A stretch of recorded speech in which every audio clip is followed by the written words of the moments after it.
In this tutorial, we will show you how to request a new guest user in Microsoft Teams using External User Manager. To create a request, open the External User Manager app, navigate to the Requests tab, and click Add a Request to start the process.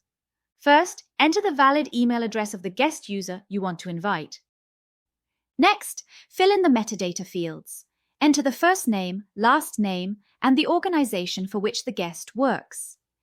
If non-team specific invitations are enabled, your next step is to decide whether the guest should be assigned to an existing team or invited without being assigned to a team or group. In this case, we assign the guest user to a team. You can then leave a comment for the approver, but this is not mandatory. Click Create to complete the request. You can now view the request under Open Requests.